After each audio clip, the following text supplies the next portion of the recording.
Бисмиллахир-рахманир-рахим. Ассаламу алейкум ва рахматуллахи ва баракату. Приветствую вас всех, мои братья и сестры, друзья.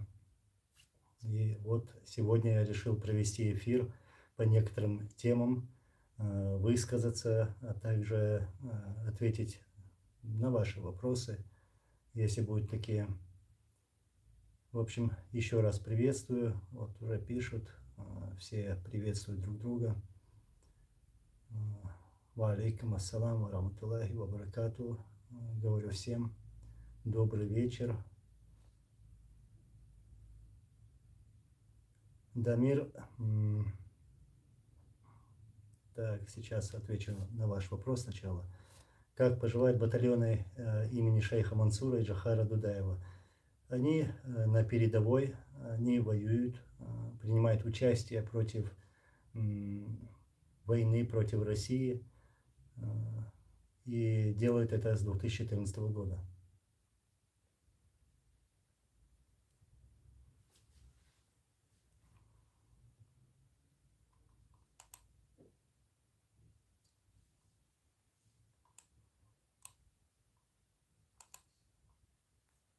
Ну, во-первых, конечно же, нас больше всего интересует обстановка в нашей родной стране, на нашей родине. Это что происходит там, в каком состоянии находится наш народ, наши братья и сестры. И вы, как уверен, вы слышали, сегодня я получил такую более подробную информацию из Москвы, что российские там, МВД, там, как у них называется, и разные структуры забирают чеченцев, притесняют их, то есть местных, которые там проживают. Вот.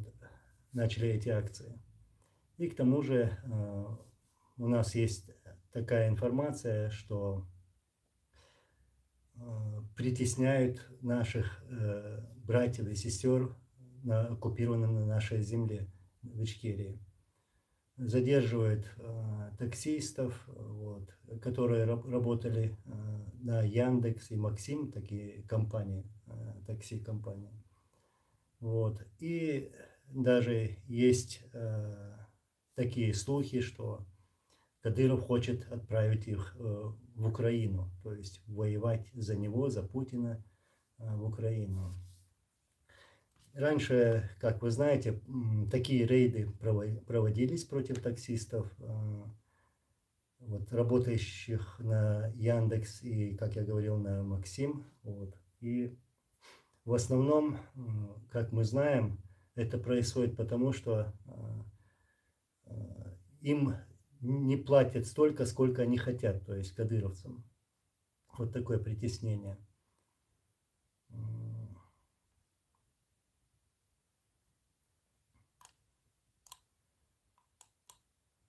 И, конечно же, вот этот гнет не прекращался уже более 20 лет, как чеченский народ находится в таком состоянии.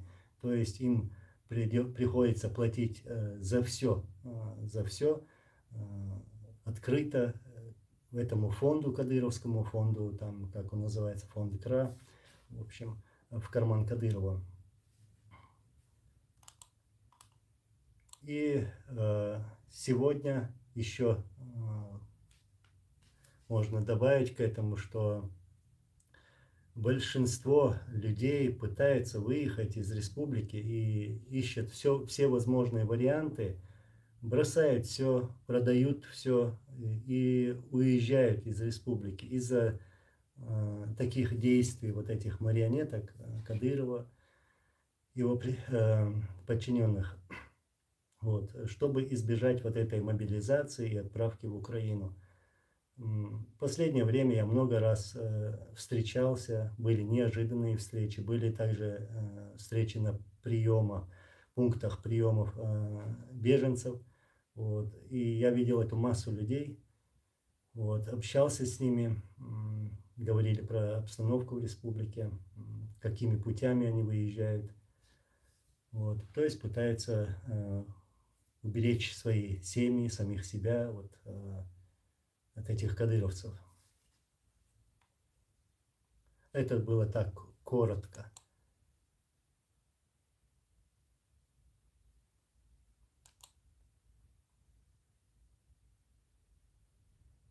Ну и поступает также информация, что состояние главного ушлепка Путина, этого Кадырова, намного ухудшилось. Мы раньше об этом говорили и были первыми, кто это озвучил, что этот марионетка, предатель чеченского народа, находится под сильнодействующими наркотическими там средствами, которых он применяет.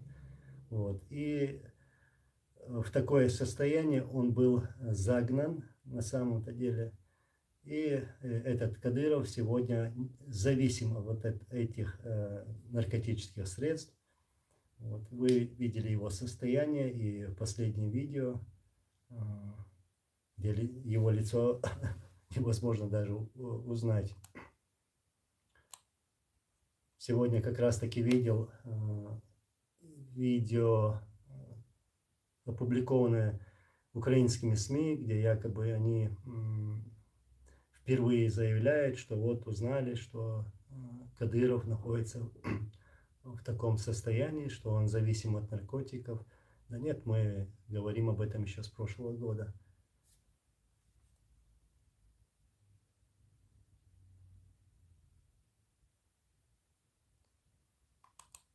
Лопнет, лопнет. Но самое главное, кары ему не избежать этой кары Божьей, кары Всевышнего, ни одному из этих предателей за все их преступления по отношению, скажем, всем людям, не только чеченцам. Что побудило меня сегодня провести такой эфир? Я знаю, там есть некоторые высказывания, что вот нам не надо говорить об этом, нам надо объединяться, нам надо быть едиными, чтобы противостоять врагу. Да мы всегда об этом говорили и говорим. И еще раз подчеркиваю, что без единства не будет никакой победы. Мы потеряем просто время. Но о некоторых вещах нужно говорить, оказывается, нужно говорить о вещах, которых нас беспокоит и которые не позволяют нам идти вперед. А именно, в последнее время я стал уделять такое время про Закаева. Это не просто так, не просто так. И люди, которые сегодня окружают Закаева, там смеют даже высказывать такое мнение, якобы Анзор высказывается только против Закаева, там про других не говорит. Нет, я говорю и про Путина, и про Кадырова, этого ушлепка, и про других тоже. И сегодня, которые провоцируют людей, которые делят людей на группы, или же проводят вот всякую работу провокационную, чтобы разделить наше общество. Я считаю их такими же Кадыровыми. Вот. И сегодня я стараюсь упоминанием вот этого имени, фамилии Закаева открыть людям глаза, люди, которые все еще не понимают, что происходит. Вот. И теперь вот скажу про этого лондонского главнокомандующего, у которого войско настолько большое, что помещается в одну машину. Вот, да, он действительно назвал себя главнокомандующим, там, назвал президентом, назвал лидером Чеченской Республики Ичкерия. Вот, но я лишь подчеркну, что это самозванец. Вот, народ его не избирал, народ его не ставил на такую должность. Вот, на днях он, Закаев, отметился очередным скандальным заявлением. Вот, я скажу даже оскорблением в адрес лидеров Чеченской Республики Ичкерия. Вот в одном интервью русскоязычному ресурсу «Настоящее время» гражданин Англии Ахмед Закаев решил дистанцироваться от предательства всеми нам известного Джамбетова Хусейна. Вот. И Закаев объявил, что президент Чеченской Республики Ичкерия Аслан Масхадов якобы не был против того, чтобы чеченские воины переходили на сторону врага. Вот как заявил Закаев. Вы представляете, что это такое? Якобы президент Чеченской Республики Ичкерия Аслан Масхадов не возражал, что какие-то личности, там муджаиды или командиры, или там амиры перейдут на сторону врага. Такого никогда не было. Ни один из наших лидеров, начиная даже вот от Джохара Дудаева, я про настоящее время, вот, а не про историю. Джохар Дудаев, Зелимхан Яндарбиев, Аслан Масхадов, Абдулхалим Садулаев, Только Умаров. Вот. Никто не поощрял, или как Закаев вот говорит, что якобы они были за то, чтобы переходили на ту сторону. Нет, наши лидеры всегда презирали предательство и предателей. Они воевали с ними. Они погибли на войне, воюя против этих предателей и против русских оккупантов. И как смеет сегодня Закаев, гражданин Англии, говорить такое? Знаете, почему смеет? Потому что этих лидеров нет в живых. Вот почему. Это получается, что все, кто продал свою шкуру, кто стал предателем, то даже включая этого ушлепка Кадырова, по его логике получается не предатели. Получается так, что он пытается обелить этого Джамбетова Хусейна и Кадырова и других остальных предателей. Вот как я это вижу. Ну, конечно, тот человек, который называл Кадырова братом во время телефонного разговора Закаева Кадырова, тот сможет такое сделать. И к тому же Закаев и его приближенные целовали голову пленному в Украине кадыровцу, и там же называли своим братом этого кадыровца. Вот. Вы это сами видели и слышали. Вот такие могут высказываться вот так в адрес наших лидеров, оскорблять их, попытаться даже вот так оскорбить. У них-то это не получится. И вот, кстати, про Украину. Вот после всяких вот телодвижений и высказываний и появления самого Закаева в Украине, вот именно в безопасной части Украины, вот, именно для своего хайпа и пиара на крови украинцев, многие чеченцы отвернулись и перестали вот помогать Украине должным образом. Да, мы признаем, наш враг — это Россия, наш враг — это российские оккупанты, но то, что я вижу то, что люди стали отворачиваться из-за появления этого Закаева. Вот, и продолжу. Я и раньше предупреждал, высказывался, говорил, что Закаев против Ичкерии, что придет время, он будет наговаривать на тех лидеров, которые отдали свои жизни, воюя против русских оккупантов в этой священной войне. То есть будет делать все, чтобы дискредитировать тот путь, на котором отдали свои жизни тысячи наших братьев и сестер. Вот.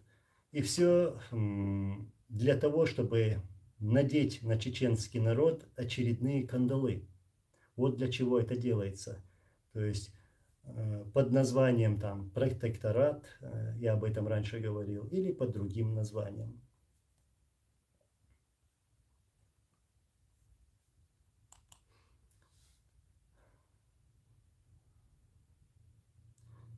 И добавлю, что все эти высказывания Закаева — это зависть перед авторитетом Масхадова в нашем народе.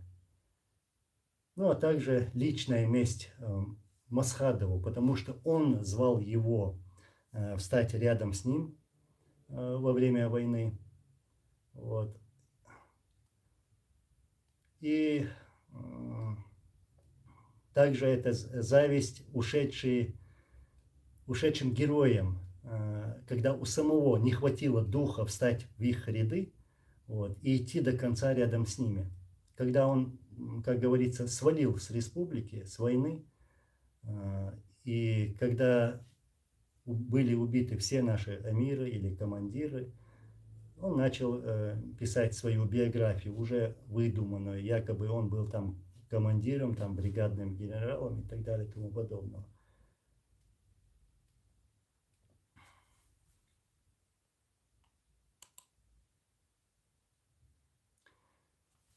Вот, и продолжая на эту тему, я скажу, что Закаев не раз пытался оскорбить Масхадова. Сейчас, как я это сказал, вот я даже дам послушать вам. Он пытался его оскорбить еще в 2005 году, когда он пытался принизить гибель нашего президента. Вы помните, я говорил в своих видео, где Закаев представляет всем гибель нашего президента как глупую смерть. Понимаете?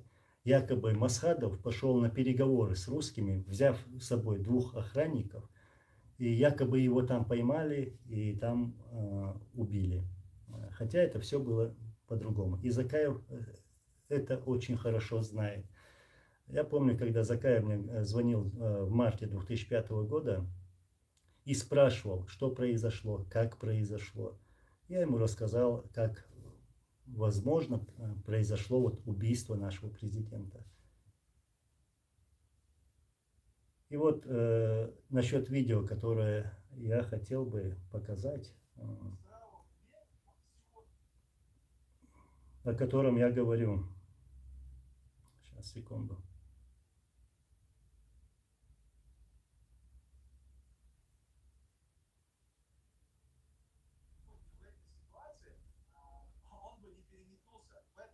Нет каких-либо опасений в здравом уме. Вот сегодня в этой ситуации он бы не переметнулся. И поэтому у меня нет каких-либо опасений, что по его примеру последуют другие, или же Кадырову удастся сделать то, что тогда в начале войны удалось сделать его отцу и Путину. И тем более с нашей стороны тогда был подход. Аслан Масхадов в принципе не возражал, чтобы чеченские сопротивления перешло на сторону под российские флаги с тем, чтобы в последующем сыграть необходимую роль для деоккупации. Но это было в прошлом. Сегодня ситуация совершенно другая. Ну, то есть... Я говорил про это видео, где он говорит, что якобы Масхадов не возражал, что бойцы чеченского сопротивления или там командиры переходят на сторону врага. Это вранье, такого не было. Это ложь Закаева. Ложь Закаева.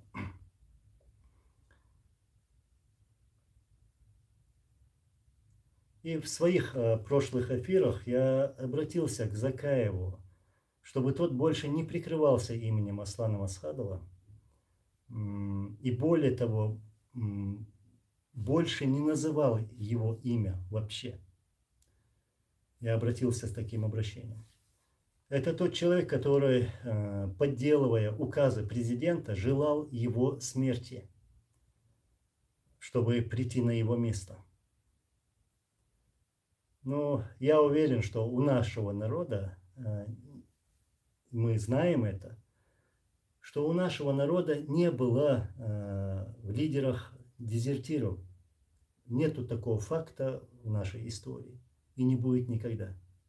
Лидерами чеченского народа становились те, которые были ближе к народу, были открыты к народу, любили свой народ. Вот. и никогда не совершали таких ошибок, которые совершал Закаев. Не только ошибок. И сегодня я еще раз, уже более подробно, хочу огласить кое-какой список. Вот неполный список его преступлений. Первое. Занятие поста премьер-министра правительства Ичкерии за рубежом, не предусмотренного в нашей Конституции. Второе. Проведение переговоров с российскими марионетками в Лондоне и Осло, против которых выступали все президенты Ичкерии. Третье. Неподчинение парламенту Чеченской Республики Ичкерия. Четвертое. Именно от провокационных действий Закаева за рубежом чеченское общество находится в сегодняшнем кризисе, и он является основной причиной, что чеченцы не могут объединиться. Противодействие всем попыткам к единению военно-патриотических сил Ичкерии. Огульное навешивание ярлыков о сотрудничестве с ФСБ на своих политических оппонентов. То есть он вешает ярлыки на тех чеченских активистов, которые работают против России, против русских оккупантов и их марионеток. Пятое. Противодействие всем попыткам к единению военно-патриотических сил Чеченской Республики Ичкерия. Шестое. Раздача высших орденов Ичкерии. Раздача паспортов Ичкерии. Он не имеет этого права делать. Седьмое. В 2001 году, будучи вице-премьером, пытался подсунуть на подпись президенту ЧРИ указ о своем назначении, где должность Закаева была сфальсифицирована на премьер-министр. Представьте себе. Это было в канун первых переговоров с российской стороной, которые прошли в Москве в аэропорту Шереметьево. Восьмое. Должность специальный представитель президента ЧРИ была дана ему временно и давалась только для ведения переговоров, в случае, если они начнутся. То есть налаживанию переговорного процесса без какого-либо разрешения на самодеятельность. Он был отстранен другим указом президента Чеченской Республики Ичкерия от этой должности, когда Аслан Масхадов назначил своего нового представителя. Девятое. Занимался кражей финансовых средств в особо крупных размерах, которые были предназначены для чеченского сопротивления. Десятое. В 2004 году Закаев в очередной раз подделал указы президента Чеченской Республики Ичкерия Аслана Масхадова и опубликовал их на своем сайте Чечен Пресс. Позже Аслан Масхадов высказал свое мнение по этому поводу. Как закончится война, мы будем судить его по всей строгости закона. 11. Тайно от своего окружения вел переговоры с Кадыровым по телефону и дважды встречался с его эмиссарами, группу, которую возглавлял Дукваха Абдурахманов. Темы встреч. Возвращение Закаева в оккупированную Ичкерию. Он встречался с ними в Лондоне и затем встретился в Осло.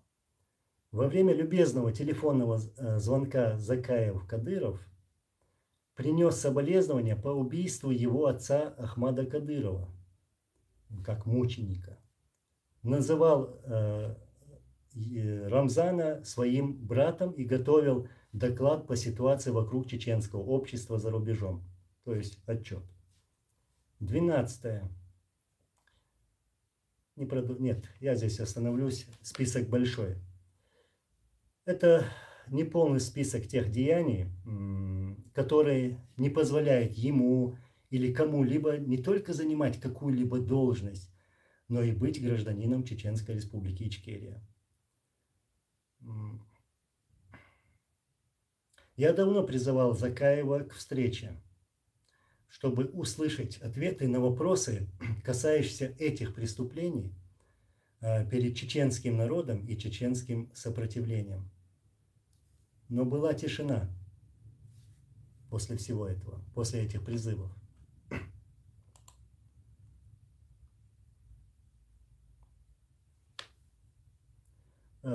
Ну, конечно же, не тишина, когда я начал говорить все как есть, вот как я сейчас зачитал это факты, которых Закаев не сможет опровергнуть. Вот почему он не хочет пойти с кем-либо навстречу, чтобы обсуждать вот эти вопросы или отвечать на какие-либо вопросы. Вы помните, когда один парень, молодой человек, поехал в Бельгию, зашел на их встречу, на это сборище Закаева, и высказался там. Что тогда сказали сами закаевцы? Какая-то там собака крикнула оскорблением в его адрес, другой там тоже что-то там сказал. Они его остановили, не позволили высказаться дальше. Вот почему Закаев не хочет встречаться, и ему нечего сказать против этих фактов. Вы, которые не открыли, все еще не открыли эти глаза, хорошенько подумайте, в каком состоянии было наше сопротивление, в чем они нуждались, и что вы сами сделали, или сделали другие, вот, там, как Закаев или другие, что они сделали для них, для этого чеченского сопротивления, чтобы у них были медикаменты, чтобы у них была еда, теплая одежда. Вот что они сделали. Вот. А Закаев мог брать эти деньги, о которых я сейчас говорил. Он их брал. Вот. Брал, строил свое будущее. В то время, когда вот эти наши герои погибали. И сейчас я бы вот так хотел бы открыто сказать, еще раз повторить, я запрещаю Закаеву говорить про Масхадова, использовать его имя, Аслана Масхадова, называть его имя в своих речах, интервью, в обращениях. Пусть его имя называет наш народ, пусть его имя называют наши конхва, герои.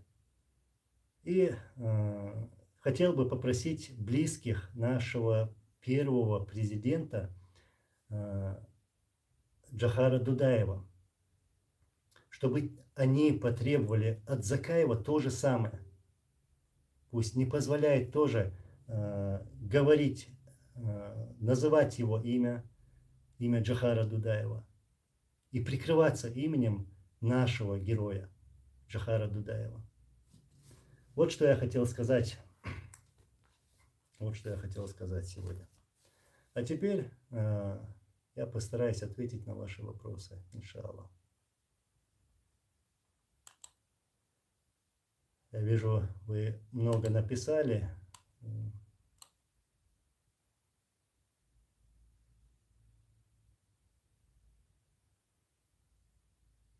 Если я где-то не прав, то есть если вы считаете, что я не прав, я свободен от всех, я независим, никуда не вхожу, никому не принадлежу. Я отвечаю за свои слова, которых сказал и которых там говорю или скажу. Вот. Я говорю всегда от своего имени. Вы видите мое лицо. И пусть те, которые вот считают, что я где-то соврал или там ошибся, пускай встретятся со мной. Они нападают на моих родственников от разных там инкогнито. Вот. Наберитесь мужества. Не падайте так низко. Не падайте так низко. Subscribe and like. Анзор, у нас тут война идет.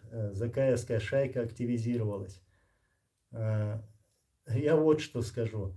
Вот эта шайка, про которую ты сейчас пишешь, Закаевская шайка, именно шайка. Представляете, эта шайка там, со своим виртуальным генпрокуратором, прокурором завела на меня дело. Я уже высказывать слова не могу, мне просто смешно. Вот эта виртуальная прокуратура завела на меня дело, потому что я высказался вот в адрес Закаева, сказал как есть. И сказал, что он не главнокомандующий, он не лидер. Да. Вот они от каких-то там выдуманных имен заводят на меня дело. Находясь, живя в другой стране, создав какую-то группировку и толкает права там, и пугает людей, провоцирует людей, клевещет. Вот. Что они большего могут сделать? Ничего.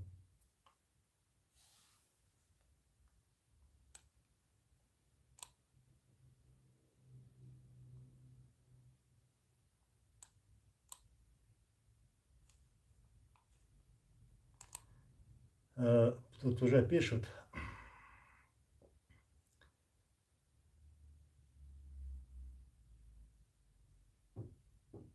Freedom Ичкерия. Я вообще не знаю, как мы сможем освободиться, если у нас 10 правительств, ну, можно сказать, банд формирования. Можем назвать банд формированиями некоторых. Получается так. А как освободиться? Я думаю, я уверен, тот день придет, мы освободимся от этих провокаторов и от врага тоже освободимся. Иншаллах. Мы сильнее. Люди, народ сильнее этого врага и этих провокаторов.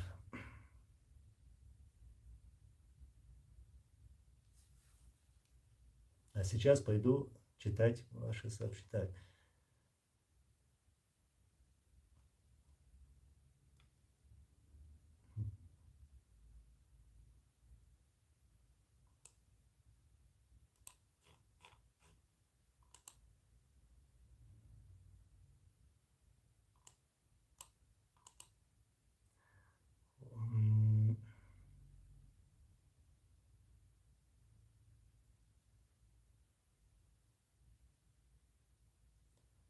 Ясно, рада. Никто и никогда не сможет запятнать имя Аслана Масхадова или Джохара Дудаева. Они запечатлены в наших сердцах как герои и лидеры чеченского народа. Анзор мы все видели и все знаем, мы помним и чтим. Да, нормальные люди, здравомыслящие люди будут это делать. Мы будем чтить своих героев. Мы видим ложь, мы видим правду. Мы знаем, где она находится. Вот. И никто, ни Закаев, ни его окружение, ни другие не смогут вот так каким-то образом даже чуть-чуть запятнать наших героев. Они не смогут этого сделать. Я еще раз скажу, как-то я оказался на встрече в Берлине в кругу закаевцев. Пришел, сижу, слушаю. И через некоторое время слово передают мне. В то время на нашей родине шла война. Вот, наше сопротивление воевало против русских оккупантов и марионеток. И вот слово передали мне. Я сказал лишь одно. Я говорю, вы все это время говорили о чем-то, может, да, о важном, но не настолько важном. Почему? Потому что вы не сказали, не произнесли имя, даже вот, имена наших муджахидов, что у нас есть чеченское сопротивление, что они воюют. Вы о них не говорили за все это время, там, где-то, скажем, почти 2 часа.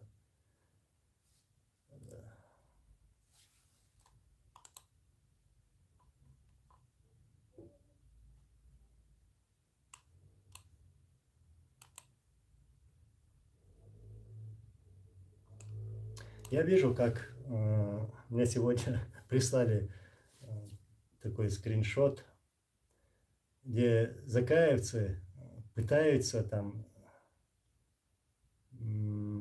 оправдаться за предательство Хусейна Джамбетова. Да, это предательство. Да, Хусейн Джамбетов стал предателем. Предателем чеченского народа, а также нашей идеи. И сегодня закаевцы пытаются оправдаться за это предательство. Хотя могли просто молчать. И каким образом они это пытаются сделать? Они говорят, что вот там возле Масхадова был Ханбиев, возле Масхадова был там Кадыров и так далее и тому подобное. Но я нигде не видел, чтобы Масхадов так возвышал Кадырова или возвышал этого Ханбиева и других. Нет. А вот Закаев это делал. Закаев это делал. Он их поощрял, он их возвышал, он их там должности дарил и так, использовал как мог. Так что я еще раз повторюсь, это вина Закаева.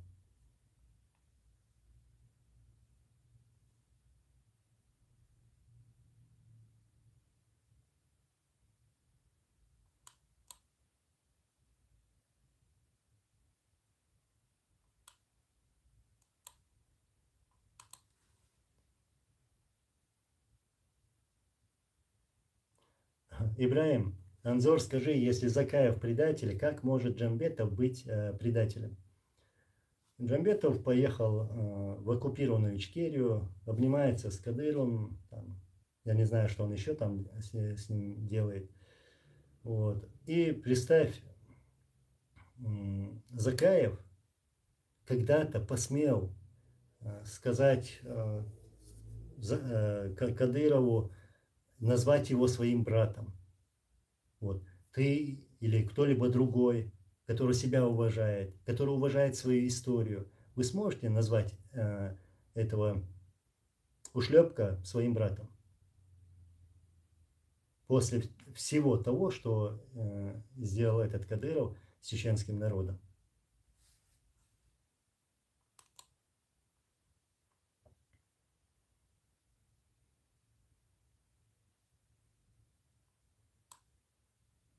Freedom, Ичкерия, а какое твое мнение про парламент ЧРИ? Для тебя депутаты имеют ли еще легитимность? Я скажу, что все, я и раньше говорил это, что все люди, которые где-то как-то были министрами, там, премьерами, вице-премьерами или там депутатами, все они бывшие министры, бывшие там депутаты, вот как я их назову.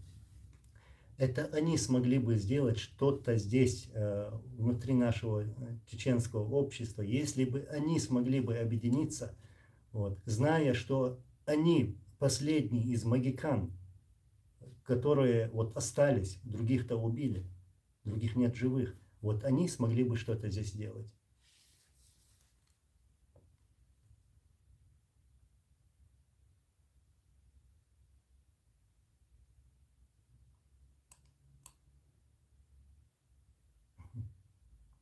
Ханиф Фрэнс, валикум салам, брат. Насчет того, чтобы я создал там компанию, ты, наверное, говоришь какую-то организацию или там партию, да? Я не знаю, я не могу тебе ответить, почему я этого не делаю. У меня нет ответа на этот вопрос. Мне, наверное, скорее всего, хочется быть вот более во всем независимым в своей работе, в своих высказываниях. Да, я буквально недавно представлял одну организацию, я и от ней отошел, от этой организации, чтобы я мог сам высказываться от себя. Вот почему. Я считаю, что так легче.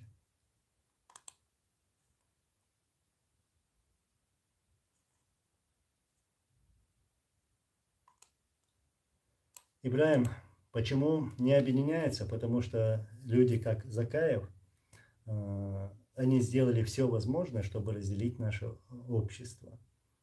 Каким образом? Вот смотрите, буквально вот осенью прошлого года, когда я активизировался в своей работе информационно-политической, закаевцы начали делать нападки на меня, на членов моей семьи, и продолжает это делать по сегодняшний день в самой грязной и отвратительной форме.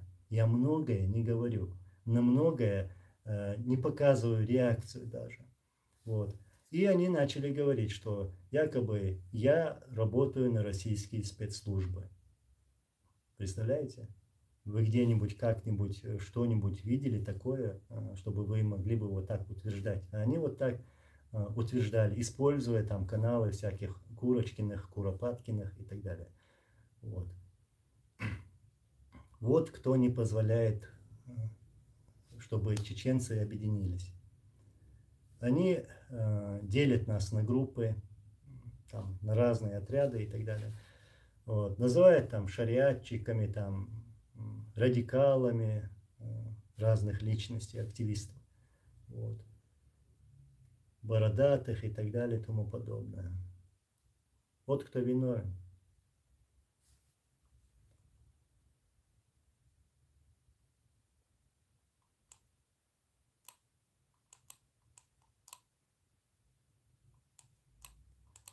Говорил Анзор, то, что Закаева назвал Кадырова братом, ты это в 2015 знал, почему тогда поддерживал его тогда, почему ты понял, что это плохо только сейчас? У вас есть совместное видео с Закаевым, я могу тебе выслать даже совместные фотографии, и что я, это я не скрываю, но с тех пор, никаких там совместной работы, ничего такого у меня с Закаевым не было. Да, я его изучал, да, я смотрел, на многое закрывал глаза, но тут я свои глаз закрыть не мог. Так что видео 2015 года, надо сейчас вспомнить, скорее всего видео, сейчас помню, в Берлине или в Дании, не помню. Какая разница, да. Но ты меня сейчас с Закаевым не видишь. Если я не выступал там до какого-то года, посмотри на это другими глазами. Скорее всего, я терпел. Вот до этого момента у меня хватало терпения. Но когда он стал и начал называть себя лидером всея Чечни, вот, на самом деле оккупированной Ичкерии, то я не смирился с этим. То я начал уже тогда начал говорить, что нет, это не лидер. Когда он начал говорить, что он якобы главнокомандующий, я оскорбился. Почему не оскорбились вы? У нас что, когда-либо в истории было такое, чтобы наш главнокомандующий находился в какой-то другой стране, будучи там беженцем, там, политическим беженцем или гражданином там, Англии или Германии или так далее? Не было у нас такого. Это оскорбление, это плевок в нашу сторону, в сторону народа, в сторону чеченской истории. Вот почему я начал говорить как есть. И я еще раз говорю, если у этих закаевцев, у этой шайки есть что-либо сказать по этим пунктам, по которым я сейчас озвучил, я готов к встрече, но с Закаевым публично.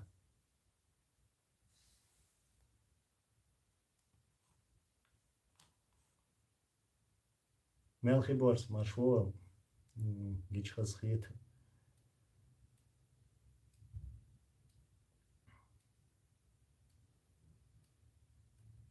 Поэтому даже Закаеву скажу, Закаев,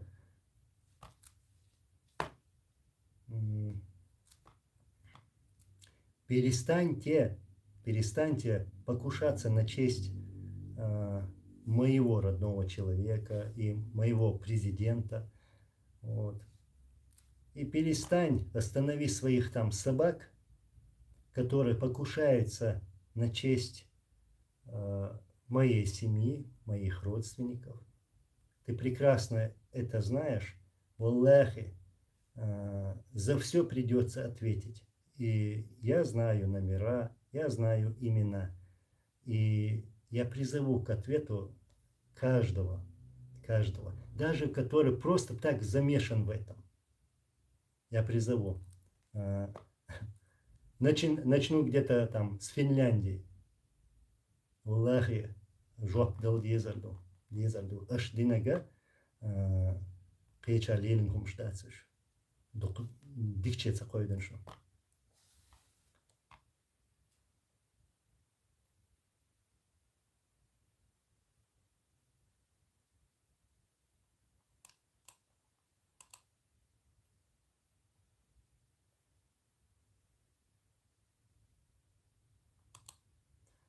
Sport in the world. Анзор, картина выглядит не очень, когда вы отвечаете на удобные себе вопросы.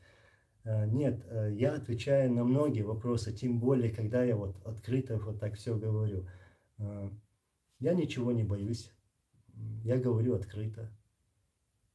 И каких-то вопросов я не боюсь.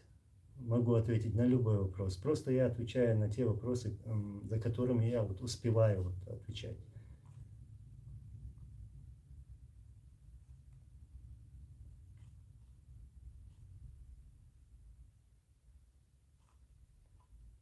Даже сейчас прокручиваю, смотрю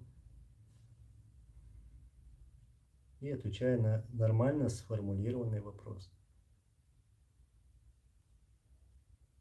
Мне кажется, что я подойду к такой идее, что придется сделать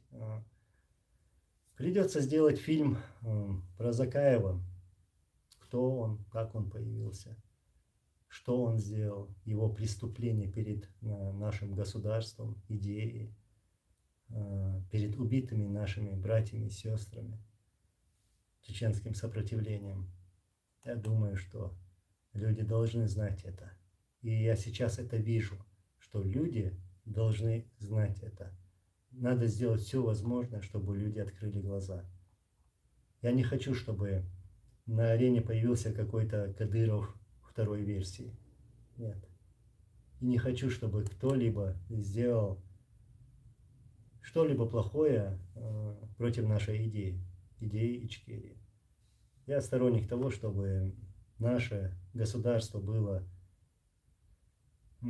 свободным, чеченское государство. И любые попытки там Закаева навязать нам протекторат, там Горскую республику или так далее, это все пройденное. Нам не надо вот в очередной раз влезать в эти кандалы. У нас есть та идея, которых придерживались наши лидеры, такие лидеры, начиная от Джохара Дудаева и все другие, которые были после него, которые отдали свои жизни, находясь на территории своей республики. Аллах газут кобалду масира. Вот кто нам показал, что надо делать в будущем, что нам надо строить в будущем. Ни Горскую республику, ни протекторат, ни что-либо другое. Нам подходило название Чеченское государство, Чеченская Республика Ичкерия, которая сегодня оккупирована. Вот что надо деоккупировать и что строить.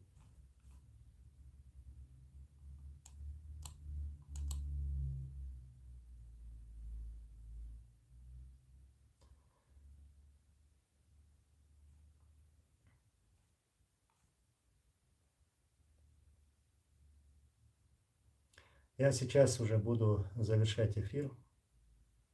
Это была первая реакция на те, я, раньше назвал бы эти выступления, высказывания Закаева глупыми высказываниями, а сейчас вижу, что идет целенаправленная работа Закаева и какого-то круга против идеи Ичкерии, против наших героев, которые отдали свои жизни.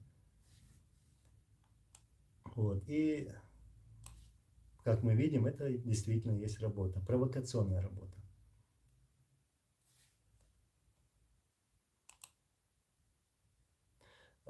Мелхиборст Анзор, на данный момент в Москве идет конкретная облава на чеченцев. Что ты думаешь, с чем это может быть связано или к чему это? Я вот именно в начале этого эфира говорил, что там действительно вот в Москве началось вот это движение, опять забирают чеченцев.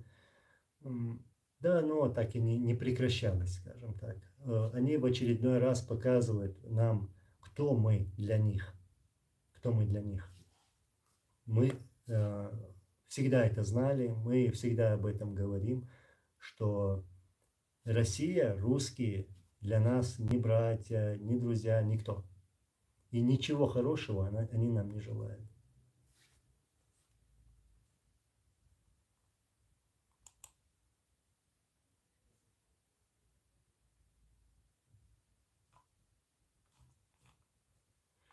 Да, сейчас уже буду заканчивать. Не удивляйтесь, что мне приходится говорить на такие темы. Для меня самого это как-то неудобно. Это не в моем характере, не в моем менталитете. Вот. И я не пытаюсь на кого-то лить грязь или очернять кого-то, трогать чью-то честь. Нет, это совсем другое. Я говорю о провокациях, где людям врут, вот, искажают факты именно после того, когда вот нет в живых тех наших лидеров или амиров, или командиров, которые могли бы как-то опровергнуть. Но есть много людей, которые могут опровергнуть и будут пытаться открыть глаза людям. И мы это будем делать. И я решил, что я это буду делать. А пускай вот эти закаевцы, его ушлепки, там, его отпрыски, продолжают свою работу по этим провокационным действиям, делают нападки на женщин, там, семьи, там, на других людей. Вот. Это их. Они в очередной раз пробили то дно, которое было под ними. Но Масара, что долгеза туда умыла.